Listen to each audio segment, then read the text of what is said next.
السلام علیکم. Programme night edition میں ہم آپ کو خوش آمدید کہتے ہیں. ناظرین, پی ڈی ایم میں جو تقسیم ہے اب یہ واضح ہوتی جا رہی ہے. جہاں ایک طرف کراچی واقعے پر پاک فوج کی تحقیقات اور ایکشن کو پاکستان پیپلز پارٹی اور پی ڈی ایم کی قیادت کی جانب سے سراہا جا رہا ہے, وہیں میاں نواز شریف کی جانب سے اس انکوائری رپورٹ کو ریجیکٹ کر دیا گیا ہے, مسترد کر دیا گیا ہے. ایک طرف بلاول بھٹو زرداری کے نزدیک جمہوری طریقہ کار یہی ہے کہ جو بھی غلطی ہو اس کی تحقیقات ہوں اور متعلقہ افراد کے خلاف ایکشن لیا جائے. اس طرح کے ایکشن سے اداروں کی ساکھ میں اضافہ ہوتا ہے, جبکہ میاں نواز شریف کے نزدیک کراچی واقعے کی انکوائری رپورٹ اصل حقائق پر پردہ ڈالنے کی ایک ناکام کوشش ہے. خود کو بچانے کے لیے وہ کہتے ہیں کہ جونیئر افسران کو قربان کرنے کی یہ روش قابل مذمت ہے. ایک طرف نواز شریف انکوائری رپورٹ کو ریجیکٹ کر رہے ہیں, لیکن دوسری ہی طرف مسلم لیگ نون کے رہنما انکوائری رپورٹ کو پبلک کرنے کا مطالبہ کر رہے ہیں. شاہد خاقان عباسی کے مطابق انکوائری رپورٹ نہیں آئی بلکہ خلاصہ آیا ہے. رپورٹ میں کہا گیا ہے کہ کچھ افسران نے جذبات میں آ کر آئی جی کو اغوا کر لیا. آئی جی کے اغوا کی رپورٹ کو پبلک ہونا چاہیے ورنہ ابہام رہے گا, جبکہ خواجہ آصف کے نزدیک انکوائری رپورٹ نتیجہ خیز ہوتی تو یہ مثبت قدم ہوتا. افسران کے خلاف انکوائری پبلک کی جائے تو نواز شریف کے عدم اطمینان کا ازالہ ہو جائے گا.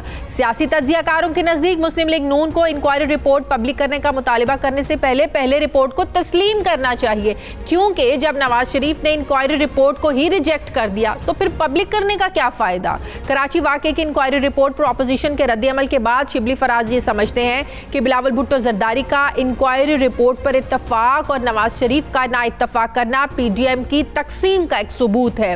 اب انہیں دوسرے کے بعد ایک تیسرے مساق کی بھی ضرورت پڑے گی. جس تحریک کی کوئی سمت نہ ہو, کوئی نظریہ نہ ہو, اس کا کوئی مستقبل نہیں. حکومت اپوزیشن کے نئے مساق کا مذاق اڑا رہی ہے, مگر اپوزیشن جماعتیں ملک میں حقیقی جمہوریت کے لیے نئے مساق کو تیار کرنے کے لیے سنجیدہ نظر آ رہی ہیں.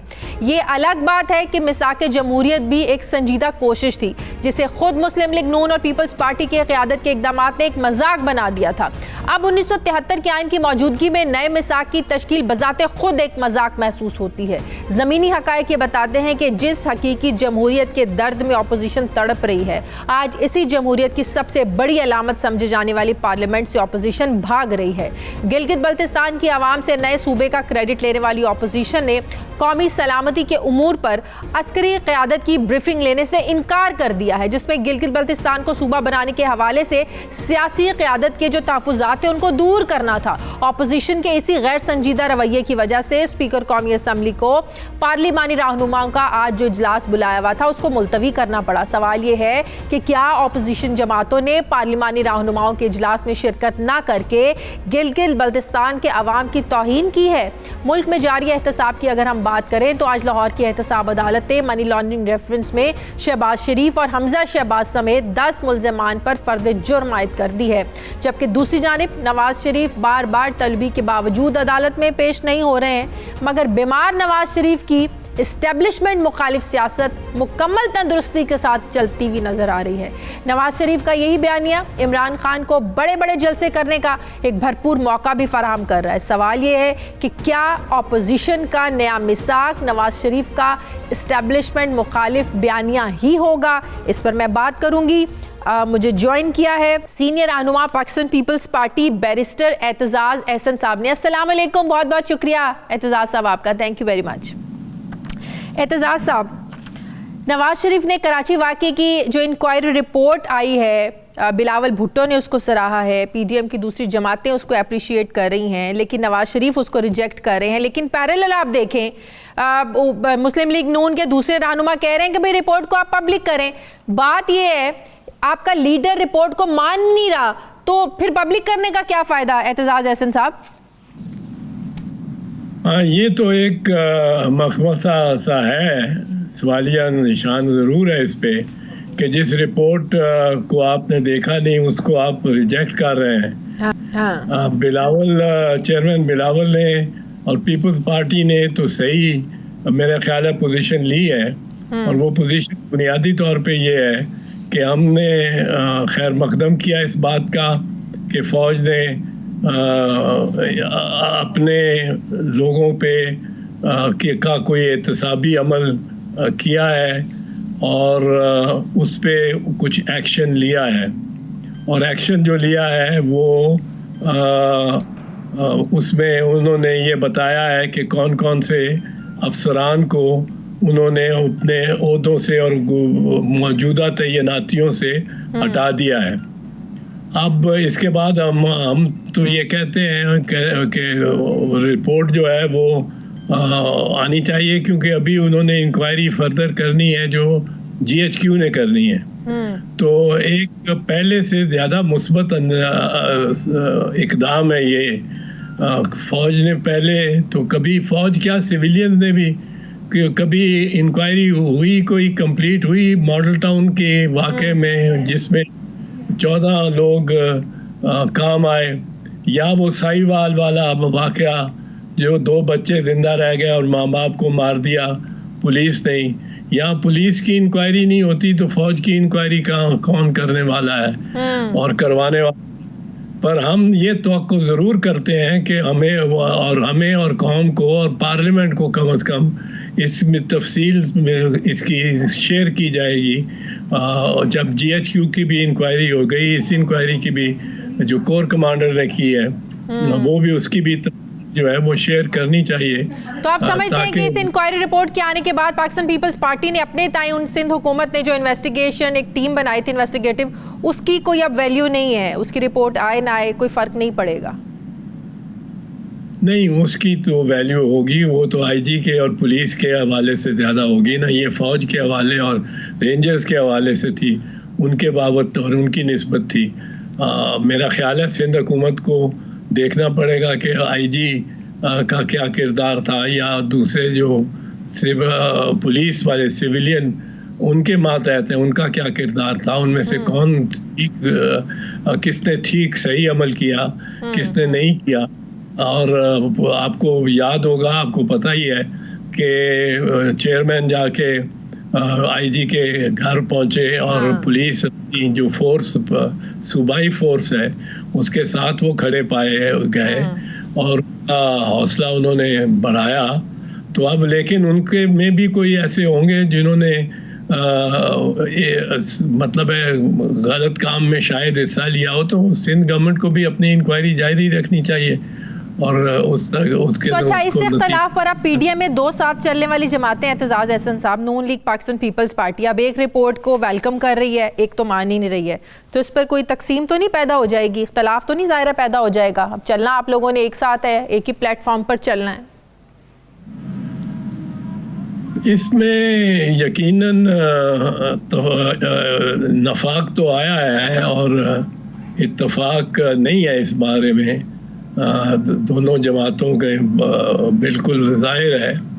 اب اس کو یہ کس طرح ریزالو کرتے ہیں اس ایشو کو، یہ دونوں جماعتوں کو میرا خیال کر لیں گے. بنیادی طور پہ اگر نشانہ عمران خان ہی رہتے ہیں تو پھر اس معاملے سے شاید نظریں ہٹ جائیں.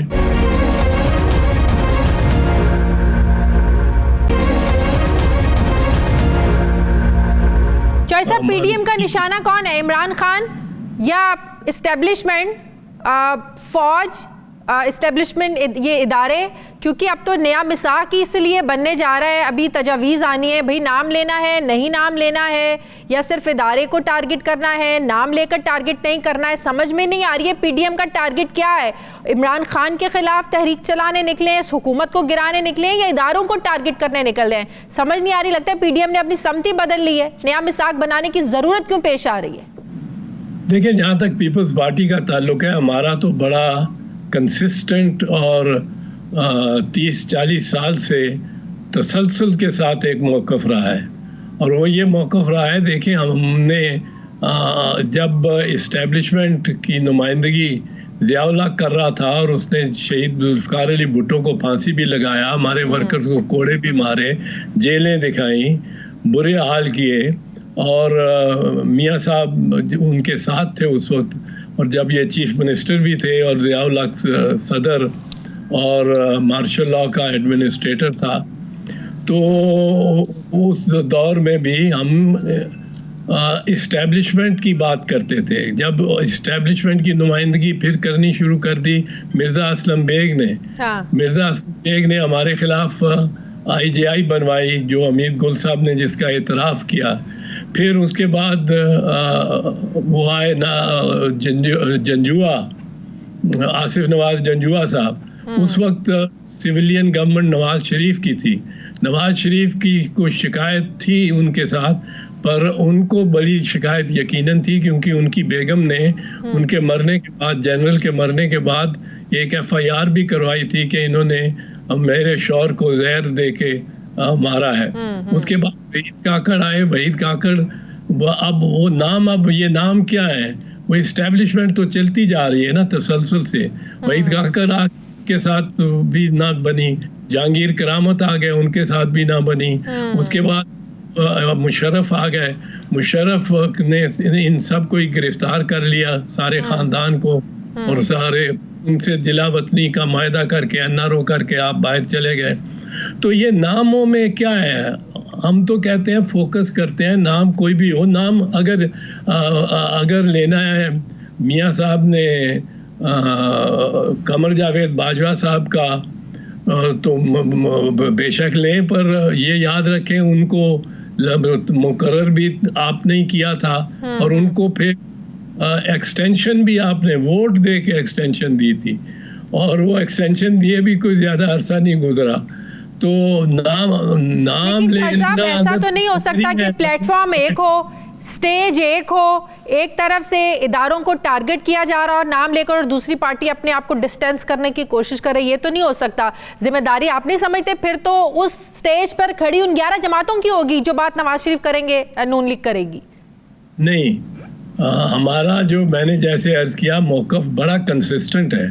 ہمارے خلاف جب general Mirza Aslam Beg chief of army staff تھے, ہماری پہلی گورنمنٹ تھی, اور ہمارے خلاف انہوں نے اقدامات کیے جن کا اعتراف کیا گیا بعد میں, اور بڑا ہم نے تو کوشش کی کہ فوج کو ساتھ رکھیں اس گورنمنٹ میں پرٹیکولرلی. لیکن وہ اب پر وہ ایک اسٹیبلشمنٹ ہے نا, ایک سوچ ہے جس میں یہ شخصیات آتی جاتی ہیں, ڈھلتی جاتی ہیں, چلتی جاتی ہیں. شخصیت اشفاق پرویز کیانی ہوں, یا راحیل شریف ہوں, یا قمر دیا باجوہ ہوں, یہ ایک تسلسل ہے ہمارے نزدیک. اس لیے ہم نام لینے کی اتنی اہمیت نہیں سمجھتے. نام لینے سے محسوس ہوتا ہے کہ اگر ان کی جگہ کوئی اور بیٹھ کے یہ کردار کرنا شروع کر دے تو وہ مناسب ہوگا, یا وہ تابعداری شروع کر دے شریف خاندان کی, وہ مناسب ہوگا. تو پھر نئے مثال میں کیا طے ہونا ہے؟ پیپلز پارٹی کی کیا تجاویز ہے؟ میں اس سے ابھی تک اس میں نہیں ہوں, اس لوپ میں نہیں ہوں کہ جس میں یہ پتا ہو کہ مجھے کیا تجاویز دی جا رہی ہیں. پر یہ بات ایک تسلسل سے, اور اس لیے ہم بات جو آپ نے اس وقت سب سے بڑی متنازعہ بنی ہوئی ہے وہ یہ ہے کہ نام لینا ہے کہ نام کہ اس سوچ کو ظاہر کرنا ہے. بالکل صحیح. اس سوچ, اس مائنڈ سیٹ کو ہم چاہتے ہیں کہ وہ مائنڈ سیٹ تبدیل ہو, اور وہ ہر ایک شخص میں, ہر فوجی اور ہر سویلین کے مائنڈ سیٹ میں کو وہ اس طرح چینج کرنا پڑے گا اگر جمہوریت کو مستحکم ہونا پڑے گا. چوہے صاحب, آج اسپیکر قومی اسمبلی نے پارلیمانی رہنماؤں کا اجلاس طلب کیا تھا. عسکری قیادت نے بھی شامل ہونا تھا, وزیر اعظم نے بھی اس میں آنا تھا, اور اس میں اہم قومی سلامتی کے امور ان پر بات ہونی تھی. کہا جا رہا تھا گلگت بلتستان کا ایشو اس میں ڈسکس ہونا تھا انتخابات سے پہلے, جو صوبہ بنانے کی بات ہو رہی ہے. اب سمجھ میں نہیں آ رہا, ایک طرف تمام سیاسی جماعتیں گلگت بلتستان میں کھڑے ہو کر نعرے لگا رہی ہیں کہ ہم صوبہ بنائیں گے, ہر کوئی اپنے تئیں کریڈٹ لینے کی کوشش کر رہا ہے, لیکن آج اپوزیشن نے انکار ہی کر دیا, جس کی وجہ سے اسپیکر قومی اسمبلی کو اجلاس ہی ملتوی کرنا پڑا. تو یہ کیا دورہ میں آ رہا ہے؟ ایک طرف آپ صوبہ بنانے کی بات کرتے ہیں, لیکن اسی صوبے سے متعلق جب ڈسکشن کے لیے آپ لوگوں کو بلایا جاتا ہے تو آپ انکار کر دیتے ہیں, یہ کہہ کے کہ اسپیکر قومی اسمبلی کا رویہ ٹھیک نہیں ہے. نہیں, اسپیکر قومی اسمبلی کا رویہ میں بھی کوئی خامی ہوگی, یقیناً یہ مجھے نہیں معلوم ویسے, پر یہ جو معاملہ ہے پارلیمنٹ کے فورم پہ یا پارلیمنٹ میں آ کے عسکری قیادت اگر اپنے آپ کو ایکسپلین کرنا چاہتی ہے یا اپنا موقف اور خاص کر یہ کہ وہ پارلیمنٹ آ کے پچھلی دفعہ تنقید بڑی ہوئی تھی کہ جی یہ لوگ سیاستدان کیوں گئے عسکری قیادت کے بلانے پہ ان کے طرف کیوں گئے. اب وہ اگر گئے تھے تو میرے خیال میں تو اس میٹنگ کو ہو جانا چاہیے تھا, بریفنگ ہونی چاہیے یہی کے درمیان اسی طرح ہی. اور ہمیں سویلینز کو بھی, جس میں چاہے شامل ہوں یا نہ ہوں, پر سویلین قیادت کو بھی آج کل جو ہندوستان کا مسئلہ ہے, آرٹیکل 370 کا مسئلہ ہے, اور اس پہ ہم 2 سال پہلے سپریم کورٹ کا ایک ورڈکٹ بھی آیا ہے جو جس کو میں کوئی اتنا درست نہیں سمجھتا, پر پاکستان کی اعلیٰ ترین عدالت کا فیصلہ ہے گلگت بلتستان کے انتظام پہ, اور کس قدر اس کو بدلا جا سکتا ہے, کس قدر نہیں بدلا جا سکتا. تو اس پہ ایک کنسنسس تو ہونا چاہیے اداروں کے درمیان. اچھا, ویسے تو گلگت بلتستان میں انتخابات کے حوالے سے یہ دیکھا ہے جس کی مرکز میں حکومت ہوتی ہے وہی وہاں پر حکومت بناتے ہیں, اور لوگ ووٹ بھی اسی مائنڈ سیٹ سے دیتے ہیں کہ جو حکومت میں ہے ظاہر ہے اسی کو ووٹ دیں گے تو جو بھی آئے گا تو ہمارے کام مسائل حل ہوں گے. پیپلز پارٹی کو آپ ان انتخابات میں کہاں ریٹ کر رہے ہیں گلگت بلتستان میں؟ میرے خیال میں چیئرمین بلاول نے بڑی محنت کی ہے اور بڑے اچھے ان کے کراؤڈ ملے ہیں ان کو, اور انہوں نے, میرا خیال ہے وہاں جو اس قسم کی زبان استعمال ہوتی رہی ہے اس میں سے شائستہ زبان جو استعمال کر کے لیکن اپنی تقریروں کو سخت رکھ کے اپنا یہ جو موقف ہے وہ پیش کیا ہے, وہ چیئرمین بلاول نے کیا ہے. اور میرے خیال ہے پیپلز پارٹی کے سب سے زیادہ چانسز ہیں اس معاملے میں, اس الیکشن میں. پر ایک چیز میں کہتا جاؤں آپ کی طرف سالانہ طور پہ, مجھے بڑی خوشی ہوئی اس بات پہ کہ جہاں بڑی ہیٹڈ ڈبیٹیں اور آپ کو اٹھا کے نکال دیں گے, وہ مریم بی بی کہتی ہیں اٹھا کے نکال دو یہ ہمیں کسی بھی کوئی بھی وزیر اعظم ہو, خود نواز شریف ہوں, ہم ان کے ساتھ کھڑے ہو گئے تھے جب عمران خان ان کو اٹھا کے نکالنا چاہتے تھے. وہ کر سکے نہ کر سکے علیحدہ بات ہے. یہ اگر کہیں کہ وزیر اعظم کو اٹھا کے باہر پھینکو تو اس کا مطلب ہے یہ تو فوج کو بلانے کے مترادف ہوا نا. وزیر اعظم کو اگر آپ نے بزور بازو تو پھر یہ ہوگا. عمران خان کا عمل بھی غلط تھا اور مسلم لیگ نواز کا یہ عمل بھی غلط ہے, اور میں سمجھتا ہوں کہ اس میں بڑی اچھی اور شرافت دکھائی ہے اگر کسی نے ابھی حال میں, تو وہ وزیر داخلہ اعجاز شاہ صاحب انہوں نے جا کے افتخار حسین صاحب کے گھر معذرت کی اور وہ بڑی اچھی بات ہے. بالکل صحیح. آخری سوال ہے اعتزاز صاحب, قانونی لحاظ سے آج منی لانڈرنگ کیس میں شہباز شریف اور حمزہ شہباز پر فرد جرم عائد کر دی گئی ہے. آپ کے خیال میں کتنا سنجیدہ کیس یہ بن گیا ہے ان کے اوپر؟ یہ تو میرا خیال ہے بڑا اس ڈاکومنٹڈ کیس ہے, دستاویزی کیس ہے. دستاویزی شہادت کو ٹھکرانا یا الجھانا ختم کرنا ذرا مشکل ہوتا ہے. زبانی شہادت پہ تو جرا بڑی ہو جاتی ہے, پر جو ٹیلی گرافک ٹرانسفر, اگر مثال کے طور پہ اگر ایسا واقعی ہے کہ ٹیلی گرافک ٹرانسفر سے کوئی فرض کیجئے 70 کروڑ روپیہ آج صبح ٹرانسفر ہوتا ہے ٹیلی گرافک ٹرانسفر سے, یعنی ایک دم کلک کر کے لاہور لندن, اور شام کو وہی 70 کروڑ روپیہ پاؤنڈ کی شکل میں وہ آ جاتا ہے میرے اکاؤنٹ میں یا میرے بیٹے, تو وہ تو بڑی مشکل ہے. اور اس قسم کی بہت ساری ٹرانزیکشنز بتائی جا رہی ہیں. ان کے پیچھے تو منی ٹریل بھی تو کیا ہے کہ وہ ادھر گیا ہے, ادھر سے گیا ہے. وہ اکنامک ریفارمز ایکٹ ایک پاس کیا تھا, اس کے تحت تھا کہ جو فارن کرنسی بھی جو بھی جس طرح بھی جس شکل میں بھی وہ پاکستان آتی ہے اس کو کوئی پوچھ ہی نہیں سکتا, کوئی پوچھ پچھاڑ ہے ہی نہیں. تو اس کا فائدہ اٹھاتے ہوئے آپ نے اس وقت تو چاہے لیگل کرنے کی کوشش کی, پر اس کی منی ٹریل دینا تو لازمی ہے نا کہ وہ پیسہ بنا کہاں سے, ورنہ وہ منی لانڈرنگ بن جائے گا, وہ تو منی لانڈرنگ ہوگی. ٹھیک ہے، بہت بہت شکریہ سینما پاکستان پیپلز پارٹی ماہر قانون بیرسٹر اعتزاز احسن صاحب میرے ساتھ تھے. ناظرین مجھے پروگرام میں ایک بریک لینی ہے، واپس آتے ہیں چھوٹے سے وقفے کے بعد.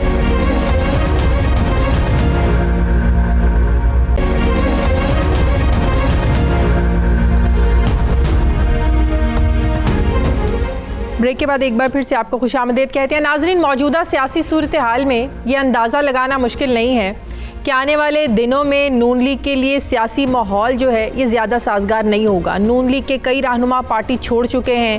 آنے والے دنوں میں مزید لوگ کہا جا رہا ہے پارٹی چھوڑ سکتے ہیں، جبکہ کئی رہنما آف دی ریکارڈ پارٹی کا جو ایک بیانیہ ہے اس پہ اپنے تحفظات کا اظہار کر رہے ہیں. سوال یہ ہے کہ پارٹی رہنما تو نون لیگ چھوڑ رہے ہیں، لیکن کیا عوام میں بھی نون لیگ کی مخالفت میں جو جذبات ابھر رہے ہیں یا نہیں، اس پر بھی ہم بات کریں گے. نون لیگ کے موجودہ بیانیے سے جو لوگ اختلاف کر رہے ہیں وہ یقینی طور پر شہباز شریف کا جو مفاہمتی بیانیہ ہے اس کے حامی ہے، کیونکہ جب تک شہباز شریف گرفتار نہیں ہوئے تھے تب تک نون لیگ جو تھی متحد نظر آ رہی تھی، اور جب سے شہباز شریف گرفتار ہوئے ہیں تب سے وہ جب بھی عدالت آتے ہیں صرف اپنی بیماری اور جیل میں جو مشکلات ان کا ذکر کرتے ہیں.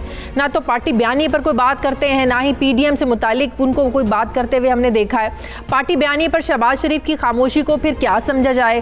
پی ڈی ایم کے پہلے گجرانوالہ جلسے میں نون لیگ کی جانب سے عسکری قیادت کو براہ راست نشانہ بنایا گیا، جبکہ بلوچستان جلسے میں ایک بار پھر سے یہی بیانیہ دہرایا گیا. جبکہ جلتی پر تیل کا کام کیا ایاز صادق نے جب انہوں نے قومی اسمبلی میں بیان دیا. اس بیانیے کی پوری ایک سیریز ہوئی جس کے بعد پی ڈی ایم کو دوبارہ سے ایک نئے مساق کی تلاش ہے. پیپلز پارٹی اور A N P P D M کے پلیٹ فارم سے صرف پی ڈی ایم کا موقف دینا چاہتی ہیں، نہ کہ نون لیگ کا، جبکہ جو نون لیگ ہے یہ اپنے سخت بیانیے کو جمہوری اور آئینی قرار دے رہی ہے. لیکن نون لیگ کیسی جمہوریت چاہتی ہے جس میں اپنے ہی رہنماؤں کی بات نہیں سنی جاتی، اپنی ہی جماعت کی خواتین کارکنان کے ساتھ بیٹھنا گوارا نہیں کیا جاتا، لیکن عوام میں ووٹ کو عزت دو کے نعرے ضرور لگوائے جاتے ہیں. کیا یہ قول و فعل میں تضاد نہیں ہے؟ ہم سوال یہ بھی ہے کہ اگر نون لیگ نے اپنے بیانیے میں نرمی نہیں پیدا کی تو نون لیگ کو اس کا کتنا جو ہے نا وہ نقصان خمیازہ بھگتنا پڑ سکتا ہے. میں اس پر بات کروں گی. مجھے جوائن کیا ہے سابق رہنما مسلم لیگ نون جنرل ریٹائرڈ عبد القادر بلوچ صاحب نے. السلام علیکم، بہت بہت شکریہ جنرل صاحب آپ کا. جنرل صاحب آپ نے بہت سے پروگرامز میں بھی بتایا، پریس کانفرنس میں بھی بتا چکے کیا وجوہات تھی، لیکن میرا سوال اس حوالے سے مختلف ہے پارٹی آپ کے چھوڑنے کے حوالے سے کہ فوج کے ساتھ تعلقات کے حوالے سے نون لیگ کا ایک تلخ ماضی رہا ہے. اس کے باوجود آپ نے پارٹی کا حصہ رہے، آپ نے پارٹی جوائن کی، خاص طور پہ جب سے نواز شریف نااہل ہوئے اس کو لے کر اسٹیبلشمنٹ کے خلاف جو ایک بیانیہ لے کر چل رہے تھے وہ آج تک وہی بیانیہ ہے، بلکہ اس میں مزید سختی آ گئی ہے. لیکن اب ایسی کیا نوبت آ گئی، ایسا کون سا پوائنٹ تھا جس نے آپ کو پارٹی چھوڑنے پر سوچنے پر مجبور کر دیا کہ اب اس پارٹی کے ساتھ چلنا جو ہے وہ ممکن نہیں رہا، پارٹی کو چھوڑنا ہی آپ کے لیے بہتر ہے؟ اس سے پہلے کہ آپ میرے سوال کا جواب دیں ذرا میں وہ سنوانا چاہتی ہوں کہ مسلم لیگ نون کے کچھ لوگ آپ کے پارٹی چھوڑنے پر کیا کہہ رہے ہیں، اس کو ذرا پہلے سنیے پھر جواب دیجئے. پلیز ذرا پلے کیجئے آصف کرمانی اور رانا ثناء اللہ صاحب جنرل عبد القادر بلوچ کے پارٹی چھوڑنے پر کیا کہہ رہے ہیں. وہ عبد القادر بلوچ صاحب جو ہیں، آپ مجھے بتائیں ان کا قد دیکھیں، ان کی عمر دیکھیں. یہ بندہ جس دن اے پی سی کی میٹنگ تھی یہ میرے ساتھ بیٹھا تھا. خدا کی قسم اس کی منافقت کی انتہا دیکھیں. یہ خود کہہ رہا تھا کہ آج میاں صاحب نے کمال کر دی. یہ ہے صحیح بات جو میاں صاحب نے مجھ سے کہا، کہتا کہ یہ میاں صاحب نے بہت اچھی بات کی ہے. دیکھیں جی فوج جب آپ جنرل بات کرتے ہیں سب کو ملوث کرتے ہیں، ہر آدمی جو مورچے میں بیٹھا ہے سولجر وہ بھی کہتا ہے کہ جی مجھے آپ گالی دے رہے ہیں. یہ آپ جنہیں جو کرداروں کی بات کرتے ہیں یہ تو صحیح بات ہے. اس دن یہ کہہ رہا تھا اگر یہ مسئلہ بیانیہ کا ہوتا تو پھر قادر بلوچ کو اور ثناء اللہ زہری صاحب کو 2 مہینے 3 مہینے پہلے چھوڑ دینی چاہیے تھی یہ بات، چونکہ نواز شریف صاحب کا اور اس سے بھی پہلے چھوڑ دینی چاہیے تھی پارٹی. یہ جو مسئلہ ہے قادر بلوچ صاحب کا، قادر بلوچ صاحب کو بہت بڑی توپ چیز نہیں ہے کہ ان کے جانے سے مسلم لیگ نون ایک بہت بڑی پارٹی ہے. یہ ایک سمندر ہے، اس میں سے ایک قطرہ نکل بھی جائے گا تو انشاءاللہ تعالی فرق نہیں پڑے گا. آج پوری قوم پارٹی جون سی ہے وہ نواز شریف صاحب کے بیانی کے ساتھ متحد اور مضبوط اور اتفاق کے ساتھ کھڑی ہے. جی جنرل صاحب کیوں اتنی دیر کر دی آپ نے پارٹی چھوڑنے میں؟ جی پہلی بات یہ ہے جو آپ کا جواب میں دینا چاہتا ہوں کہ Muslim League Noon right from the beginning فوج کے مخالف رہی ہے. تو اس کا صرف میں آپ کو یہ بات بتا دوں کہ جنرل راحیل شریف جو ہے نا میاں محمد نواز شریف صاحب کے چناؤ تھے.